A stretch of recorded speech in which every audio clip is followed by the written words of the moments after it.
Uh, I feel like saying, geez, that's like a motorcycle out there. I feel like saying that you like car seat headrest, or that car seat headrest, car seat headrest means a lot to me in this or that way. In 2026, that's kind of like the ultimate version of the Wojak meme where he's holding a sign that says, I'm a depressed gay faggot and here's some embarrassing information about me. Please don't use it against me. But it is true. There's this one particular line on Beach Life and Death off of Twin Fantasy that I find that I relate to pretty intensely, and that has a lot of application to my life. It's the part where he says, "We said we hated humans, we wanted to be humans." And in general, throughout that album and in other places in Will Toledo's work, there is a lot of use of inhumanity or like animal imagery, like depicting oneself as being not a human being, as being like an animal of some kind, that shows up, and I've always taken it to be sort of a way of expressing alienation and this feeling of otherness from other people. Be that through queerness or just, generally not fitting in. For me, I am autistic.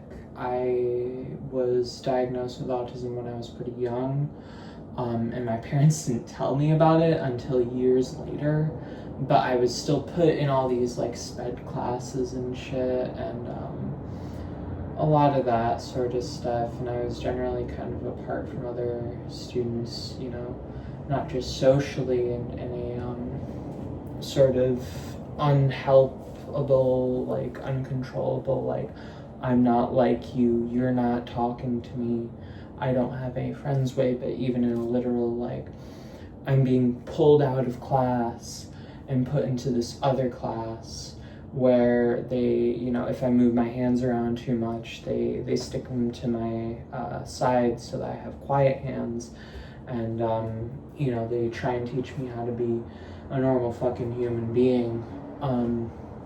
Geez, I got really off track, but it's a very real part of my life and who I am, and it is something where I describe my autism as being a disability. Autism spectrum disorder is generally recognized as a disability, and I consider it to be very disabling in my day-to-day life, not only because it prevents me from, being a part of normal human society and like having friends and interacting with other people, but also because it interferes with my ability to, engage with things like bureaucracy and properly navigate various parts of the world and various world systems. And, it especially interferes with my employment and my ability to obtain and keep a job, especially because I don't have any like kind of special skill or trade knowledge.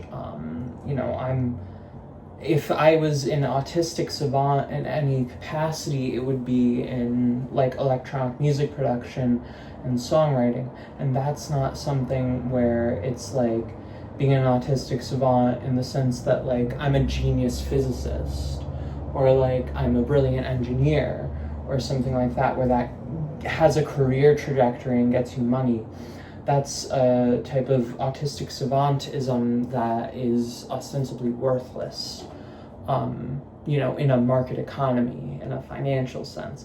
It's not without value in like a broad sense, but in terms of like having a roof over your head and being able to pay the bills, it's essentially worthless. And so most of the jobs that I'm applicable for and that I'm able to obtain are customer service and retail jobs. I've tried manual labor and they won't hire me. I don't know why. It may be the fact that I'm a bit of a frail fucking, I don't know what kind of words I should or shouldn't use to describe myself. I'm not exactly coordinated or strong, but yeah, it affects me in a real way. And I feel like right now we're in a cultural moment still where people will claim autism spectrum disorder in a way where, this is something that doesn't really impact their life in a specific way, and that therefore has this effect of kind of reducing the impact of, when somebody says, I am autistic, people don't think, you're somebody who has trouble, living their life and surviving in the world. They think you're just a little quirky. So when you wind up in a situation where, you're at a retail job and you're not capable of doing something like making eye contact or picking up on really subtle social cues and all this kind of nonverbal communication and all these really complex social systems that allistic people tend to take for granted, people will say, oh, well, so-and-so is autistic. Well, I'm autistic and I don't struggle with this, but you do, and it's called a spectrum for a reason, and I'm actually at the higher functioning end of the spectrum, and yet compared to a lot of people that I'll see like on the internet or in my daily life who claim themselves as autistic, and they very well may be somewhere on the autism spectrum, they are, in a very real and kind of impactful way, even more high functioning than I am. And, I am somebody who might be described as more like Aspergian than, lower functioning autism. Of course, then this gets into the problems of, functioning labels and the 3 autism levels being very flawed, and, Asperger's as a diagnosis was fade out because of this, and this. I'm getting really off topic of what I originally turned on the camera to talk about, which is the fact that I, for my entire life, had felt, be it because of the autism or be it because of the transgenderism and my inability to perform, maleness as a gender role even at a very young age, and my, inability to, be a normal person, I've always felt like there's this like thick wall between me and the entire rest of the human species. I feel like I'm a completely different type of animal from other human beings. And what that doesn't mean is that I don't want to have connection, that I don't crave and value social connection and care and, stuff like that. I want to be loved, I want to have friends, I want to have meaningful relationships, and yet I'm unable to do so because there's this thick barrier between me and all other people. I just, I went to this, in the city I live in, we do most of our Pride stuff in July rather than June for some reason. And there was this T-girl picnic, trans girls, trans women picnic thing happening in a park, and it was very low-key. It was very some people had brought some food to this park, and people were just hanging out. Somebody brought her dog, and by that I mean an actual dog, a canine, not a puppy girl, not a pet player. It was like an actual dog with fur and shit. That was a very nice dog. But I went there, and it went the way that all other like social events I try to go, where I show up and I'm, you know, as somebody who can't read faces and struggles to discern emotions, it can be tricky for me to pinpoint what exactly people are communicating when I enter a social space, but they always seem to communicate broadly the same thing, which is this feeling of unease and unsettlingness. And, you know, I don't dress like crazy. I don't present myself in a, you know, crazy way. I'm ugly. I'm physically unpleasant to look at, but that's just a matter of like my face and my body. I can't control that. I can't stop being ugly. I can't stop being unpleasant to look at. And I'm very ugly. I'm very ugly. People don't like to look at me. I'm very ugly, but even beyond that, you know, people seem uneased and unsettled when I enter into a social space, and people don't talk to me. People don't reach out to me. People don't want to be my friend. People don't try and have conversations with me. And whenever I try to engage in a conversation with somebody else, it's shut down immediately. I ask people questions about their life, you know, and it's so hard to figure out, you know, when is it okay to, you know, talk to somebody? When is it okay to say, hey, my name's this, what's yours? Hey, what, you know, who are you? What do you like?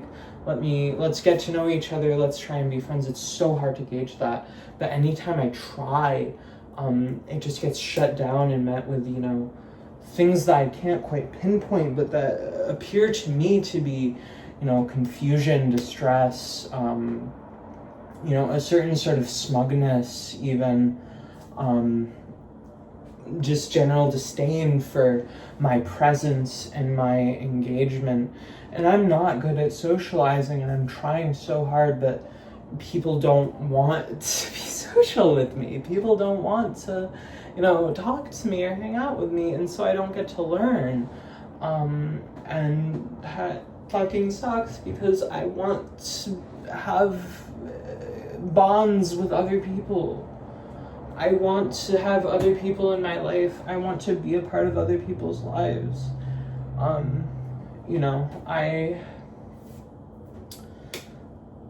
want to feel close to other people, and there have been times in my life where I've been able to, but it's never lasted. And right now I'm at a very lonely and a very isolated place in my life. You know, thank God I have my cat Oliver with me, because he is my only real consistent companion. He is the only living thing that, you know, wants to be close to me, that wants to be around me. Nobody else wants to be around me. And it feels like there's such a vast gulf between me and other people. I can be in a room full of people and feel so alone and so distant from other people.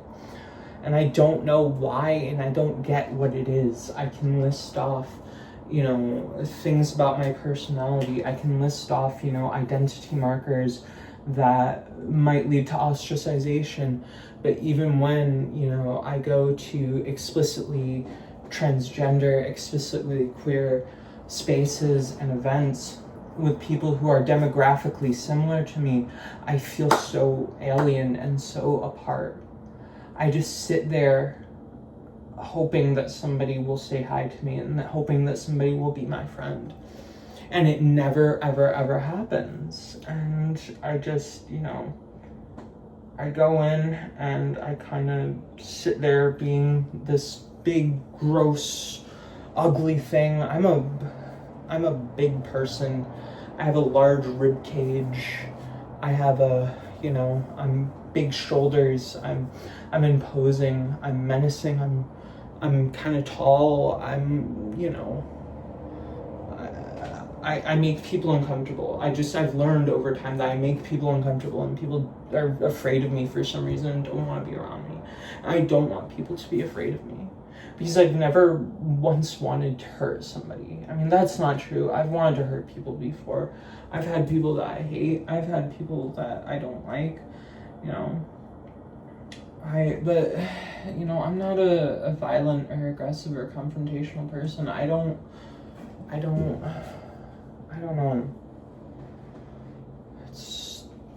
I gotta close this window. Yeah, it's fucked up, and I don't know. I go to the Tea for Tea night at this local bar called Workers Tap sometimes, and I just, you know, I don't drink. I don't like alcohol. It's not even that I don't like the taste, because you can make alcohol taste like anything, especially if you're at a real bar.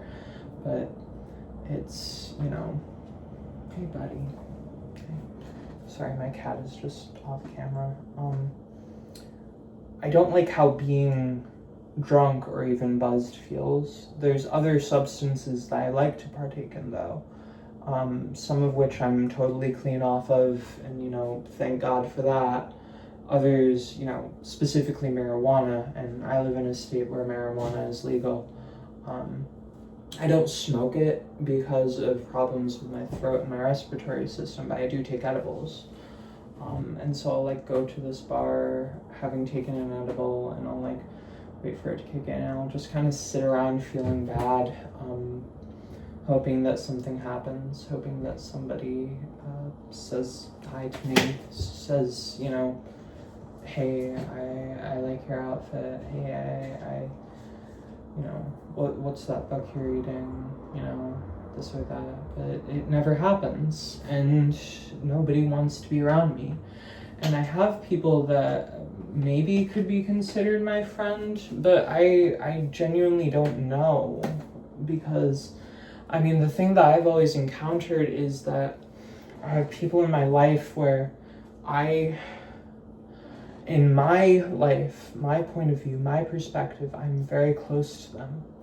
They're the most important person in my life. They're my closest friend. And then I come to realize, or come to find out, that in their life, in their perspective, I am basically just an acquaintance. The amount of closeness and importance somebody else has in my life never matches up to the closeness and importance that I have in theirs. And there were many times when I was younger where I would refer to somebody as my friend, and they would, you know, that would be met with confusion, because, you know, this other person doesn't consider me their friend, but I consider them my friend, because they're one of the few people that'll even let me be around them. I was always excluded from groups. You know, I'd have this or that group I'd sit with at lunch, and then, you know, they'd come in from the weekend and talk about all the things they did together over the weekend, and I was never invited. I was never a part of that. I was never allowed in. There was always some excuse why I couldn't come along. And, you know, even today I have people that maybe I could consider my friends, and, you know, sometimes if I'm doing really bad and I'm kind of in a bad mental health spiral, and it's I'm kind of making a scene, you know, maybe they'll say, you know, hey, I'm really worried about you because I'm very clearly suicidally depressed, and they'll be hey, I'm really worried about you. I'll give you a call tomorrow morning, you know, when you wake up, you know, I'll give you a call. And they don't call, and, you know, they'll say, hey, you know, let's hang out this day, and then that day comes, and they've completely forgotten that we even made plans, or there's always some excuse, and I just, nobody wants to be around me, and I feel there's a wall between me. There's no understanding between me and other people. There's no the understanding happens sometimes, but it's so rare. And it's so fleeting, and every good thing in my life feels so fleeting, and it feels you know, the good things only happen so that, you know, later down the line they can be used as it's a setup and a punchline. You know, you can't feel the pain of heartache from a breakup unless you're in that relationship to begin with.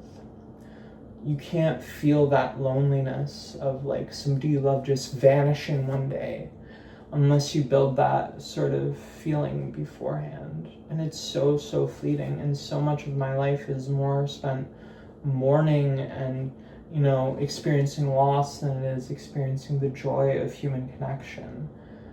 And I hate it, and it makes me miserable. It feels like people don't understand me. Like, I speak a different language from everybody else around me. And I don't feel like I understand them, quite frankly.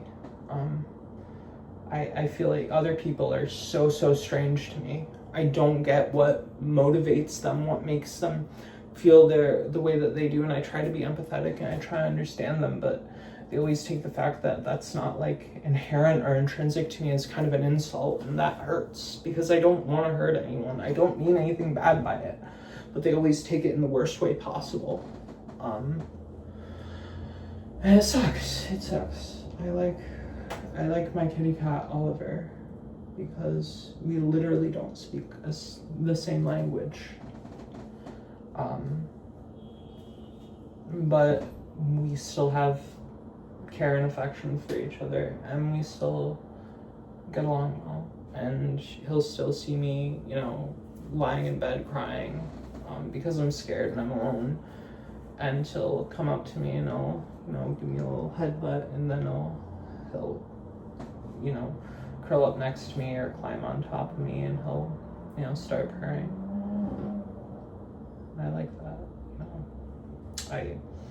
It's fucked up because one of the things that, you know, I wrestle a lot with the question of suicide. The big thing that keeps me from doing it is that I don't have a method where, you know, if I fail, I won't be put in a significantly worse situation. Like, shoot yourself in the head, doesn't kill you. Now you have no jaw and like severe brain damage. You know, do this method and it fails and you're disabled for the rest of your life and horribly deformed. No, there's no method that I know of really or have access to where I fail and the worst thing that happens is I'm in an institution for a while and I happen to still be alive. You know? But one of the big things that like makes me feel like I don't have any ethical qualms with killing myself is you know, people always say, you know, think about how this will affect other people, such and such will miss you. You know, I have my family who I don't talk to anymore, and thank God for that, because I'm terrified of them. And, you know, they never really knew me as a person. They had an idea of who they wanted me to be in their head, and an idea of who I was, and they never really knew me. And when I tried to show them who I actually am, they thoroughly rejected it. But, you know, I have no like friends who are gonna still be thinking about me like years after the fact. You know, I know people who have friends that died, you know, almost a decade ago, and they still talk about them. They still say, you know, so and so would have loved this. You know, they still talk about the day that their friend died, and talk about, you know, oh, they would have loved if I had. You know, they would have loved this or that. There's nobody who that's gonna be for me. There's nobody whose life I'm ruining by killing myself. There's nobody for whom, you know, my death would be catastrophic or life-altering. It's just there's a handful of people who would be like, oh my God, that person died, that's horrible. And then they move on with their day, and a week passes and they forget it happened. A month passes and they can barely remember my name. A year passes and it's like I never existed. It's like I never entered their life. There's not a single person who would remember me years later, who would be mourning me years later, who would be able to think of, you know, me when they hear a new album come out and think, you know, she would have loved that album. she would love this album. I wish she was here to listen to it with me. I wish she was here with me, you know, on this night doing this thing, you know. There's nobody who that's like, because I'm so isolated, and there's this wall, this invisible brick wall between me and all of humanity, because I'm not a human being. I'm something else entirely, and I don't understand these things. I don't understand this species, and they don't understand me, and they don't want me here, and they don't like me, and it sucks. It all fucking sucks.